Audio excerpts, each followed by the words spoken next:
ഇടപെട്ട താൽക്കാലിക ജീവനക്കാരൻ സെബാസ്റ്റ്യൻ നമ്മളോടൊപ്പം ഇപ്പോൾ ടെലിഫോൺ ലൈനിലുണ്ടായിരുന്നു. ഇപ്പോൾ ടെലിഫോൺ ലൈൻ വിച്ഛേദിക്കപ്പെട്ടിട്ടുണ്ട്. കരാർ ജീവനക്കാരനാണ് ഇപ്പോൾ സെബാസ്റ്റ്യൻ ഉണ്ട്. Sebastian, very good morning Sebastian. എനിക്ക് രണ്ട് കാര്യങ്ങൾ അറിയണം. ഒന്ന്, ഇങ്ങനൊരു ശുപാർശ കത്ത് കിട്ടിയില്ലായിരുന്നെങ്കിൽ, ഇങ്ങനൊരു സമ്മർദ്ദം ഉണ്ടായില്ലായിരുന്നെങ്കിൽ സെബാസ്റ്റ്യൻ ആ ബോട്ടിന് ലൈസൻസ് കൊടുക്കാനുള്ള നീക്കം നടത്തുമായിരുന്നു. ഈ നാസറിന്റെ ഈ ബോട്ടിന്റെ കേസിൽ ഇദ്ദേഹം ബോട്ടിന്റെ നിർമ്മാണം പൂർത്തീകരിച്ചതിന് ശേഷമാണ് ലൈസൻസ് എടുക്കുവാനായിട്ട് ബേപ്പൂർ പോർട്ട് ഓഫീസിൽ അപേക്ഷ നൽകുന്നത്. തുടർന്ന് ബേപ്പൂർ പോർട്ട് ഓഫീസിൽ നിന്നും ഈ അന്നത്തെ ചീഫ് സർവേയർ ആയിരുന്ന എനിക്ക് ഇതിന്റെ അപേക്ഷ അയച്ചു നൽകിയാണ് ഉണ്ടായത്. അപ്പം ആ അപേക്ഷയോടൊപ്പം ഉണ്ടായിരുന്ന ഡ്രോയിങ്ങിൽ തന്നെ വളരെ വ്യക്തമാണ് ഇത് ബോട്ട് നിർമ്മാണം കഴിഞ്ഞ ബോട്ടാണ് എന്നതിൽ തന്നെ വ്യക്തമാണ്. അപ്പൊ അതുകൊണ്ടാണ് ആ ബോട്ടിന് തുടർ നടപടിയിൽ സ്വീകരിക്കാൻ പറ്റത്തില്ല എന്ന നിലപാട് ഞാൻ എടുത്തത്. തുടർന്ന് നാസർ എന്നെ വിളിക്കുകയും നാസറിനോട് ഞാൻ ഈ കാര്യങ്ങളൊക്കെ പറഞ്ഞു. ഇത് നിർമ്മാണം പൂർത്തീകരിച്ച ബോട്ടിന് തുടർ നടപടികൾ സ്വീകരിക്കുവാനായിട്ട് നിയമത്തിൽ അങ്ങനെ വകുപ്പുകൾ ഇല്ല എന്ന് പറഞ്ഞു. അപ്പോൾ നാസർ എന്താ ചെയ്യുന്നത് വെച്ചാൽ എനിക്കെതിരെ അന്നത്തെ CEO ആയിരുന്ന TP സലിംകുമാർ സാറിന് പരാതി നൽകിയാണ് ഉണ്ടായത്. നാസർ അത്തരത്തിലൊരു പരാതി നൽകി. ആ പരാതിയിൽ പറയുന്നത് അന്നത്തെ സീനിയർ പോർട്ട് കൺസർവേറ്ററും ഞാനും കൂടെ ചേർന്നിട്ട് ഇദ്ദേഹത്തിന്റെ ബോട്ടിന് അനുമതി നൽകുന്നില്ല, ലൈസൻസ് നൽകുന്നില്ല എന്നൊരു ആരോപണമായിരുന്നു ആ പരാതിയിൽ ഉണ്ടായിരുന്നത്.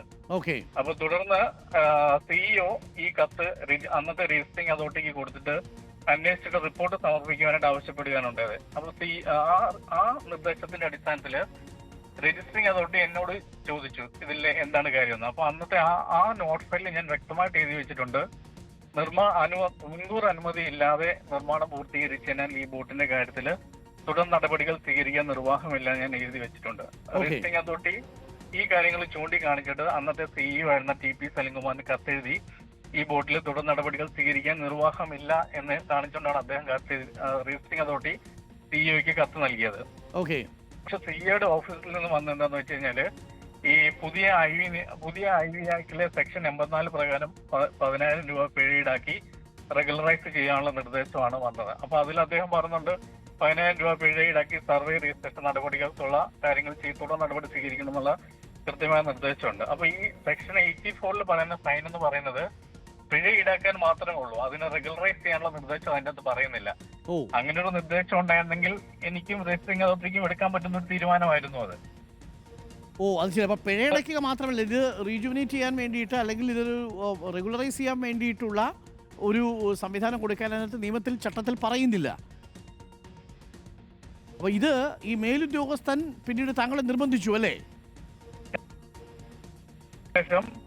Registering authority order വന്നുവല്ലോ, TP സലിംകുമാറിന്റെ order വന്നതിന് ശേഷം രജിസ്ട്രിംഗ് അതോറിറ്റിയുടെ നിർദ്ദേശം വന്നു, ഈ ബോട്ടിന്റെ സർവേ നടപടികൾ സ്വീകരിക്കുന്നു പറഞ്ഞുകൊണ്ട് എനിക്ക് നിർദ്ദേശം വന്നു. അതിന്റെ അടിസ്ഥാനത്തിൽ മാത്രമാണ് ആ സർവേ നടപടികൾ പൂർത്തീകരിച്ചത്. ഈ സമ്മർദ്ദം ചെലുത്തിയ ഉദ്യോഗസ്ഥന്റെ പേരെന്താ? TP സലിംകുമാറാണ് ഈ ബോട്ടിന്റെ കാര്യത്തിൽ ആ ഉത്തരവിറക്കിയത്. സലീം എന്നാണോ പറഞ്ഞേ? TP സലിംകുമാർ അന്നത്തെ CEO ആയിരുന്നു, മാരിടൈം ബോർഡ് CEO ആയിരുന്ന TP സലിംകുമാറാണ് ഈ ഓർഡർ ഇറക്കിയത്. TP സലിംകുമാർ. മാത്രമല്ല അതിനകത്തൊരു നമ്പർ കൂടെ കുറിച്ച് വെച്ചു. ആ നമ്പർ എന്തിനാണ് ഈ ഉദ്യോഗസ്ഥൻ കുറിച്ച് വെച്ചത്? ഫോമൺ അപേക്ഷയിലുള്ള നമ്പറാണ് അത്. ഒരാൾ ഒരു അപേക്ഷ കൊടുക്കുമ്പോൾ അതല്ല, അപേക്ഷയിലല്ല, ഈ ഉത്തരവിനകത്തൊരു നമ്പർ കുറിച്ച് വെച്ചു എന്ന് ഇപ്പൊ ഞങ്ങളുടെ റിപ്പോർട്ട് ചെയ്തിരുന്നു. അത് ഈ നാസറിന്റേതല്ലാത്തൊരു നമ്പർ, ഏതൊരു നേതാവിന്റെ നമ്പർ. ഫോമൺ അപേക്ഷ പോർട്ടലിൽ സമർപ്പിക്കുമ്പോഴത്തേനും ഒരു കോണ്ടാക്ട് ആരാണോ സമർപ്പിക്കുന്ന ആളുടെ നമ്പർ അതിൽ എഴുതി വെക്കാറുണ്ട്. അത് ആ ഉത്തരവിലല്ല, ബോട്ടിന്റെ നിർമ്മാണ അനുമതിക്ക് വേണ്ടിയുള്ള അപേക്ഷയിലാണ് ആ നമ്പർ എഴുതി വെച്ചിരിക്കുന്നത്. മനസ്സിലായി. അപ്പൊ ഇതിനകത്ത് മന്ത്രിയുടെ PS ആണെന്നൊക്കെ പറഞ്ഞും സമ്മർദ്ദമുണ്ടായി, ചില ശബ്ദരേഖയൊക്കെ ഇപ്പൊ പുറത്തു വന്നു, അവർക്കൊക്കെ താല്പര്യമുണ്ടെന്ന് അല്ലേ? എന്നെ അന്നത്തെ മിനിസ്റ്ററുടെ PS എന്ന PT ജോയി വിളിച്ചിട്ട് ഈ ബോട്ടിന്റെ നടപടികൾ പെട്ടെന്ന് പൂർത്തീകരിക്കണമെന്ന് ആവശ്യപ്പെട്ടിട്ടുണ്ട്. അതായത് താങ്കളെ തന്നെ വിളിച്ചിട്ടുണ്ടോ ജോയി? സാർ എന്നെ വിളിച്ചിട്ട് ഈ ബോട്ടിന്റെ സർവേ നടപടികൾ എത്രയും പെട്ടെന്ന്. ഏത് മിനിസ്റ്ററുടെ PS ആയിരുന്നു? അദ്ദേഹം നമ്മുടെ പോർട്ട് മിനിസ്റ്ററുടെ അഹമ്മദ് ദേവർകോവിൽ മിനിസ്റ്ററുടെ ഓഫീസിൽ നിന്ന് താങ്കളെ വിളിച്ച് ഈ ബോട്ടിന് നടപടിക്രമങ്ങൾ എന്തായെന്ന് ആരാഞ്ഞു, ലൈസൻസ് കൊടുക്കണമെന്ന് പറഞ്ഞോ, നടപടികൾ പൂർത്തിയാക്കണമെന്ന് പറഞ്ഞോ? നടപടികൾ വേഗത്തിൽ പൂർത്തീകരിക്കണമെന്ന് പറഞ്ഞിട്ടുണ്ടായിരുന്നു.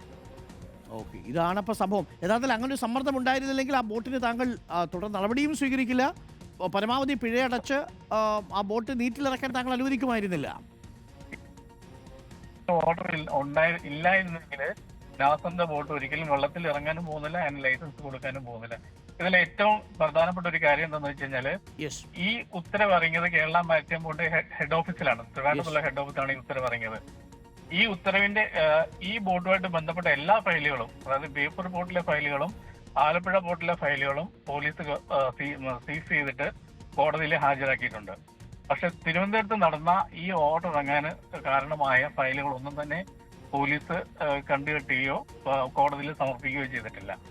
അതിനകത്ത് ഈ ഇത് ഒളിപ്പിച്ചു വെക്കാനൊരു ശ്രമം നടത്തിയിട്ടുണ്ട്, ഇത് പുറത്തു വരാതിരിക്കാൻ, അല്ലേ? ആണെന്ന് ഞാൻ കരുതുന്നു. സെബാസ്റ്റ്യൻ, അത് വളരെ ക്ലിയർ ആണ്. അപ്പോൾ അഹമ്മദ് ദേവർകോവിൽ എന്ന മിനിസ്റ്ററുടെ ഓഫീസിൽ നിന്ന് PS ജോയി എന്നല്ലേ PS-ന്റെ പേര് പറഞ്ഞത്? വിളിച്ചിട്ടുണ്ട്. താങ്കളെ വിളിച്ച് ഇത് ക്രമപ്പെടുത്തി കൊടുക്കണമെന്ന് ആവശ്യപ്പെട്ടിട്ടുണ്ട്. മുതിർന്ന ഉദ്യോഗസ്ഥനായ P സലീംകുമാറിന്റെ രേഖാമൂലമുള്ള നിർദ്ദേശവും താങ്കൾ കിട്ടിയിട്ടുണ്ട്. പക്ഷേ കുടുങ്ങിയതൊടുവിൽ സെബാസ്റ്റ്യൻ മാത്രം, അല്ലേ? സെബാസ്റ്റ്യൻ ആണെങ്കിൽ ഇതിനകത്ത് ഒരു റോളും ഇല്ല. ഞങ്ങൾ ജയിലിൽ പോയ 2 ഉദ്യോഗസ്ഥരും, ഞാൻ സീനിയർ പോർട്ട് കൺസർവേറ്ററും ഞാനും ഈ ബോട്ടിന് തുടർ നടപടികൾ സ്വീകരിക്കാൻ പാടില്ല എന്ന നിലപാടെടുത്ത് ഞങ്ങൾ 2 പേരും മാത്രമാണ്. അതാണ് ഇന്നത്തെ കൗതുകകരമായ കാര്യം. ഈ ബോട്ടിൽ തുടർ നടപടി സ്വീകരിക്കാൻ പാടില്ലെന്ന് എഴുതി 2 പേർ ജയിലിൽ പോയി.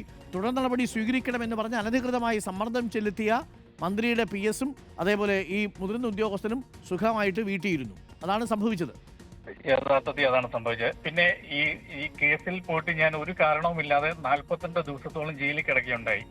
ജയിലിൽ പോയി വന്നതിന് ശേഷം ഞാൻ 42 ദിവസത്തോളം റിമാൻഡിൽ കിടക്കേണ്ടതായിട്ട് വന്നു. ജയിലിൽ പോയിട്ട് വന്നതിന് ശേഷം കേരള മാരിടൈം ബോർഡിൽ എന്നെ തിരിച്ചെടുക്കണമെന്ന് ആവശ്യപ്പെട്ടിട്ട് അവരൊന്നും തിരിച്ചെടുത്തില്ല. അത് പോട്ടെ, കുഴപ്പമില്ല. പക്ഷേ വേറൊരു ജോലി നോക്കുവാനായിട്ട് അവിടുത്തെ ഒരു എക്സ്പീരിയൻസ് സർട്ടിഫിക്കറ്റ് വേണമെന്ന് പറഞ്ഞിട്ട് പോലും എനിക്ക് ഇതുവരെ അവര് അനുവദിച്ചു തന്നിട്ടില്ല. അതുകൊണ്ട് എനിക്ക് വേറെ ജോലിയൊന്നും നോക്കാൻ പറ്റാത്ത അവസ്ഥയിലാണ്. ഇപ്പൊ എന്താ ചെയ്യുന്നത് സെബാസ്റ്റ്യൻ? ഞാൻ ചെയ്യുന്നത്, ഞാൻ ആലപ്പുഴയിലെ ചെറിയൊരു കൺസൾട്ടൻസി, ഡിസൈൻ കൺസൾട്ടൻസി ഇട്ടിട്ടുള്ള വർക്കുകളാണ്, ചെറിയ ചെറിയ വർക്കുകൾ ചെയ്തിട്ടാണ് ജീവിക്കുന്നത്. അപ്പൊ അതിലും വലിയൊരു വിഷയം വെച്ചാൽ ഈ കേരള മാരിടൈം ബോർഡിൽ നിലവിലുള്ള അഴിമതി കാരണം ആ ഒരു വർക്ക് മുമ്പോട്ട് കൊണ്ടുപോകാൻ പറ്റാത്തൊരവസ്ഥയിൽ ഞാൻ വെറുതെ വീട്ടിലിരിക്കുന്ന ഒരു അവസ്ഥയാണ്. ആലപ്പുഴ എനിക്ക് ഓഫീസ് ഉണ്ടെങ്കിലും മാസങ്ങളായിട്ട് ഞാൻ അത് തുറന്നിട്ട് ആലപ്പുഴ ഈ നിലവിലുള്ള സർവേസ് പക്ഷപാതം കാണിക്കുന്നത് കാരണം, അവിടെ അഴിമതി കാരണം, മാരിടൈം ബോർഡിന്റെ അഴിമതി കാരണം സത്യം പറഞ്ഞാല് ജീവിതം വഴിമുട്ടി പോയ ഒരു വ്യക്തിയാണ് ഞാൻ. ഒരു കാര്യം കൂടി ചോദിച്ചോട്ടെ സെബാസ്റ്റ്യൻ, ഈ അന്വേഷണ ഉദ്യോഗസ്ഥന്മാരോട് ഇക്കാര്യം താങ്കൾ പറഞ്ഞിരുന്നല്ലേ? ഞാനല്ല ഇത് ചെയ്തത്, മുതിർന്ന ഉദ്യോഗസ്ഥന്റെ ഉത്തരവുണ്ടായിരുന്നു, ഈ മന്ത്രിയുടെ PS വിളിച്ചിരുന്നു, ഈ കാര്യങ്ങളൊക്കെ അന്വേഷണ ഉദ്യോഗസ്ഥരോട് പറഞ്ഞതല്ലേ താങ്കൾ? VP ബെന്നി, അദ്ദേഹത്തോട് ഈ കാര്യങ്ങളൊക്കെ ഞാൻ വളരെ കൃത്യമായിട്ട് പറഞ്ഞിട്ടുള്ളതാണ്. അദ്ദേഹത്തിന് ഇതെല്ലാം അറിയാവുന്നതാണ്.